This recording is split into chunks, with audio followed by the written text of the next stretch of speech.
Welcome back to Eliances Heroes, where heroes in business align. To be part of our super community and find out more about Eliances, visit www.Eliances.com. Now, back to our super host, David Kogan, founder of Eliances.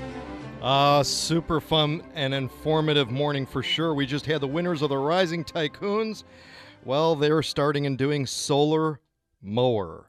Later on in the show, we're going to have the psychic medium, John Edward. He's the one that had the show of crossing over, and wait until you hear of the incredible things going on with him. Our next hero, hint, name your own price. He revolutionized the travel industry. That's right, the co-founder of Priceline.com. Well, what does one do next? Well, of course, by helping others. Now he's the founder of another company, ColorJar.com, an entity that provides strategy consulting and workshops and coaching to entrepreneurs around the world. Jeff Hoffman. Now, Jeff, you changed the travel landscape forever with Priceline.com.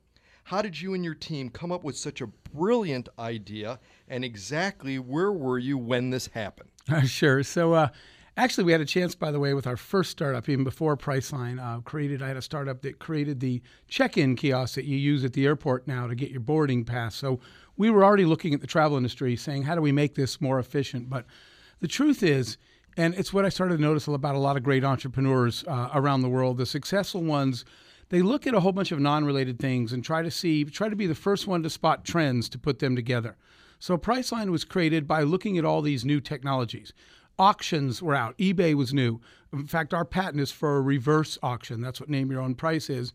Basically using the internet to ask people what they want. Harvesting consumer demand was a new idea. All these concepts, we were studying everything that was changing in the world around us and saying every day, is there something we could create today that you couldn't have even done yesterday? And moving those pieces around like puzzle pieces on a table up in Connecticut at the office of a guy named Jay Walker is where the idea came up, where we said we could actually build a reverse auction, name your own price purchasing system. By the way, it wasn't meant to just be for travel. It was meant to be all kinds of things, but it did so well in travel. Priceline Group today does business in 200 countries, and it's a startup on a table that is now it's worth $78 billion today. So there was never any really need to go build other markets, but it's a buying model that we created out of new technologies that weren't available the day before. I love it. Again, I use it. I think Priceline is awesome. I've named my own price with hotels. Always excited about what hotel's going to go ahead and pop up that I'm going to get. But to get it off the ground, the major milestones that you crossed, how did you know when it was the real deal and really changing the industry? So you've got this idea, you put the puzzle pieces together, but really knowing, you know what, we really have something going here. You know, it's interesting that you said that, because the hard part, and a lot of internet companies have this, is it's a chicken and egg. When you go to a hotel and say you should put your hotel rooms on Priceline, we'll sell the empty rooms, they say to your zero consumers.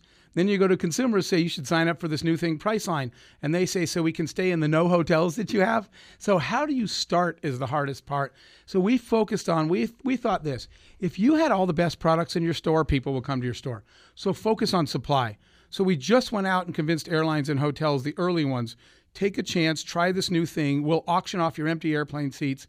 We'll auction off your empty hotel rooms. You've never made a dime on any of these seats or rooms before. We'll get you something for them. And as soon as we started to have deals that nobody else had, if you have the product or the price that no one else has, they will come. That's the build it and they will come, and they showed up. Now, Jeff, 2 secrets maybe of things that you wish that you had known that you now know now when you're starting Priceline, or when we talk about the other companies that you started, something that you kind of wish that you had known. So first of all, I wish I could have been in Rising Tycoons.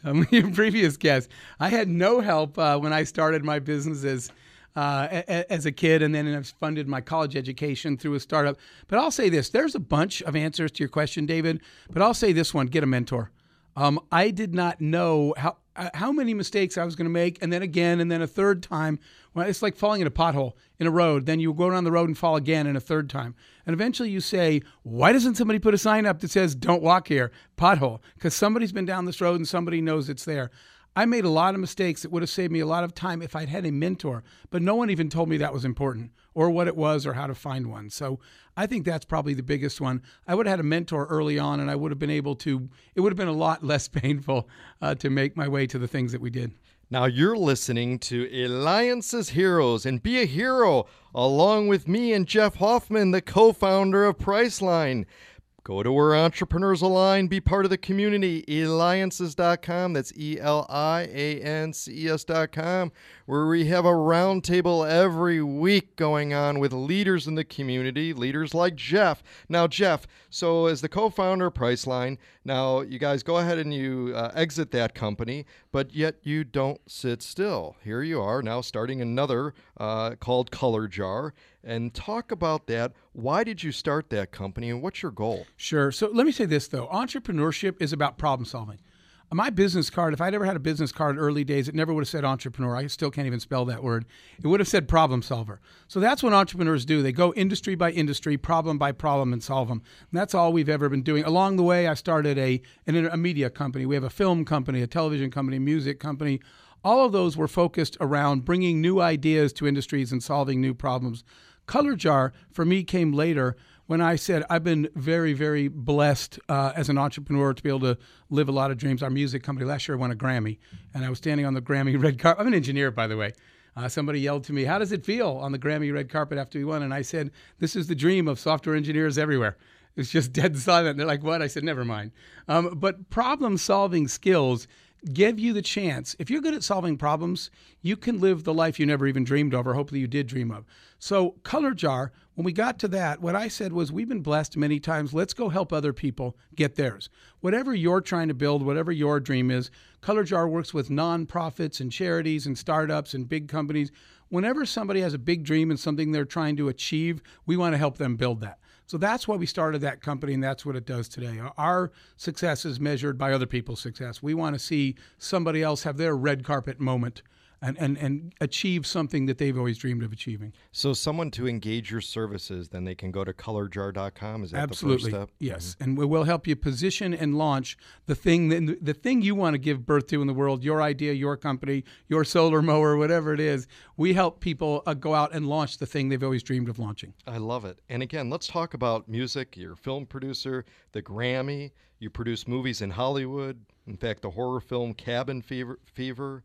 Produce musical events, including concerts, tours, charity events with artists such as Elton John, Britney Spears, and NSYNC. From business to entertainment, I mean, what do you see as the biggest lesson or most memorable thing that you can share? Because these are very different. They are, but here was our premise. When I went to go start the music company, when I went out to Hollywood and said, I'm going to go make a movie, everybody said, Jeff, you're an engineer, you're a tech guy, you can't do that. And then, by the way, the other thing they told me is that most of all, it's 90-something% of all independent films will never see the light of day. They lose their money. And I stood there thinking, what if these two things are related? What if the reason all of them lose their money is because they're all artists and none of them have business skills? So the whole hypothesis was the skills it takes to be a good entrepreneur are really good skills to do anything in life. The skills of project planning, of team building, of marketing, of selling, of positioning, of packaging a product or service. It doesn't matter if it's a travel website or if it's Britney Spears. In the middle is a product and an audience, and you've got to produce it, and you've got to package it, and you've got to finance it. So we took the skills. The answer to your question, what's the lesson we learned, is that if you apply entrepreneurial disciplines to everything you do, your ability to get stuff done goes up dramatically higher. We actually did wind up doing concerts with Elton and tours with NSYNC and Britney because we focused on running a really tight ship, a productive, well-run business that followed all the rules of entrepreneurship, and it wound up working. That's absolutely phenomenal. Now, let me ask you, too, is what do you think parents can do, perhaps, to help guide their children on their path to be so successful like you have, and clearly extremely motivated, driven, and keep on going? I think that's a great question because that's where it all starts. It really does start in the home with the family. And the answer to that is encouraging exploration, curiosity, and accepting failure. Let them try stuff, let them fail, because they're smarter every time after a failure. When it's not how many times you fall, it's how many times you get up again. So parents that aren't afraid to encourage their kids to try things that might sound crazy, let them fail.